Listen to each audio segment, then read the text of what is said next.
So now let's go back to the fifth law of timing, and that was the law of God's appointed times. I've shown y'all this earlier, where we have the birth of the baby and the wedding and how they relate to God's feast days.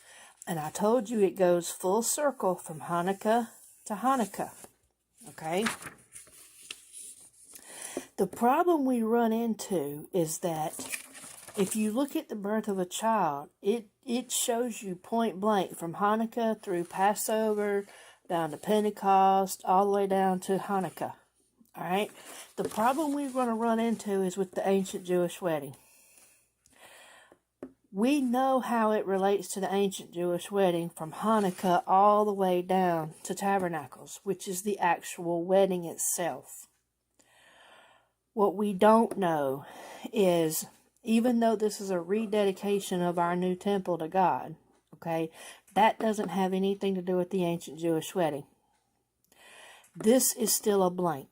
We don't know how the ancient Jewish wedding goes full circle from Hanukkah to Hanukkah. All right? Now let me show you why this is still open. We have to go back to what I showed you earlier about the Pentecost season, or what we call the Feast of Weeks. Okay? If you recall, I told you that the Feast of Weeks runs from First Fruits, which is the week of Passover and unleavened bread, all the way into Tabernacles. And I showed you those 4 50-day segments. 50 days from here to here, 50 from here, 50 to here.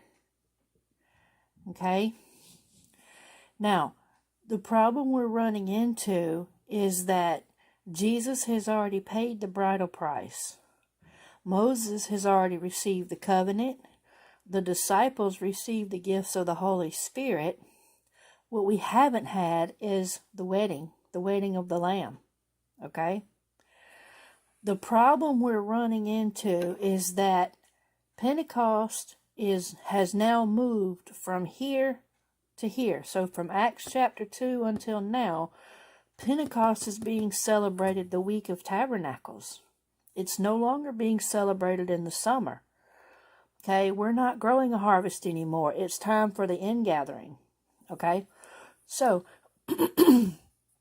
this becomes the new Pentecost that we're going to fulfill right now. Okay?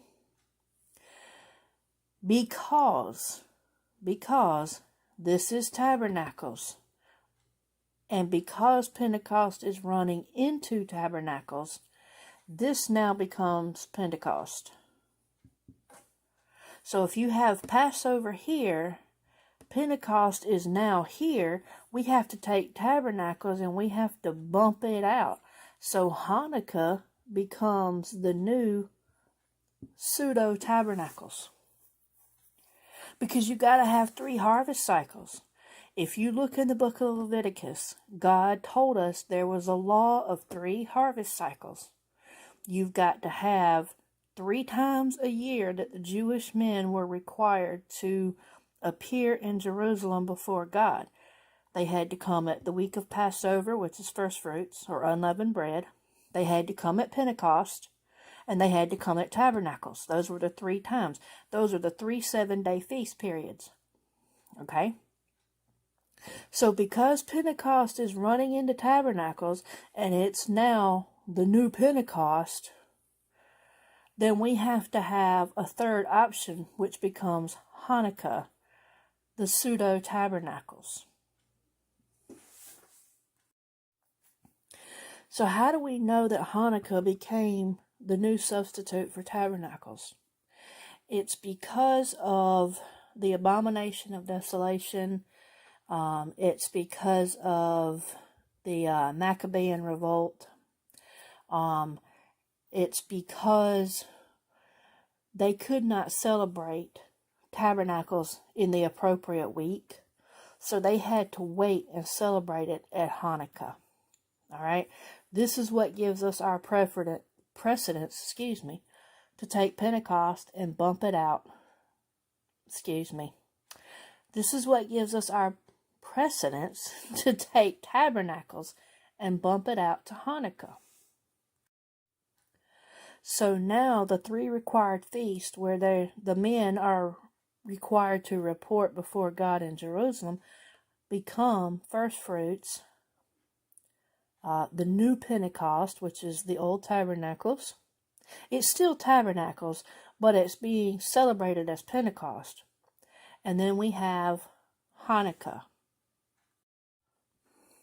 Now, this might be a little too advanced for some people, and I apologize, but if it's not, I also apologize for saying that, okay?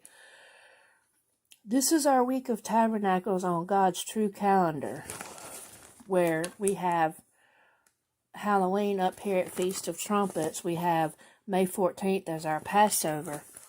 And Christmas becomes the Jewish, well, normally it's the Jewish Hanukkah, but it's actually 40 days from God's tabernacles down to Christmas. What they call Christmas Day is the 40 days.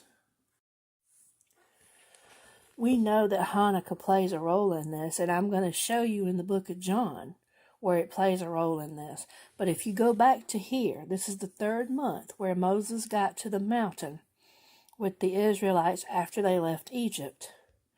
He went up on the mountain around July 25th, 26th, somewhere in that area. The trumpet blew and Moses was called up. This is where they celebrate Christmas in July. Okay, so this being the second of the Pentecost or Feast of Weeks celebrations where he received the covenant right here. This Pentecost has now been moved to here at Tabernacles. And this Tabernacles has been moved to here. So we still see the parallel here between Christmas on this calendar and the Christmas in July they celebrate here. There is a reason why Satan chose those days. So let's go back to here. The Jewish wedding starts at Hanukkah and goes all the way down to Tabernacles. But this Hanukkah is open. There's a reason for that. The ancient Jewish wedding celebration, the 7-day celebration, after the bride and groom consummate the marriage, could be celebrated on either one of these. And this is going to come into play. Just like we had the Hezekiah moment a while ago, we also have the question of this: God's true tabernacles, Christmas time, which is the Jewish calendar Hanukkah, or God's true Hanukkah, which is the end of January. So we have 3 options, calendar options, where we could actually celebrate the 7-day wedding of the Messiah. Now, given the fact that this represents the 8th day of the birth of a child, and we know the children are circumcised on the 8th day, we could be circumcised, cut off from the earth on the 8th day. But here again, it could happen at either one. Okay, so we have another open-ended question. What year is the tribulation going to start, and which feast day is he going to use? His true tabernacles, the Jewish Hanukkah, or his true Hanukkah? Okay, we have 3 choices here. We have God's true tabernacles, which is November the 15th through the 22nd. We have the Jewish Hanukkah. Now, their Hanukkah fluctuates every year. It depends on their calendar system, okay? Like in 2022, it was December 18th through the 26th. In 2023, it was December 7th through the 15th. In 2024, as I'm recording this, it will be December 25th through January the 2nd, exactly where we want it to be. And then we have God's true Hanukkah, which is January 24th through the 31st. The question is, can we eliminate any of these based on the clues that Jesus gave us? Let's look at some of those clues. Jesus said he would come with the sound of a trumpet. All right? We know that there is a trumpet associated with first fruits because the angel sounded the trumpet when Jesus resurrected. Okay?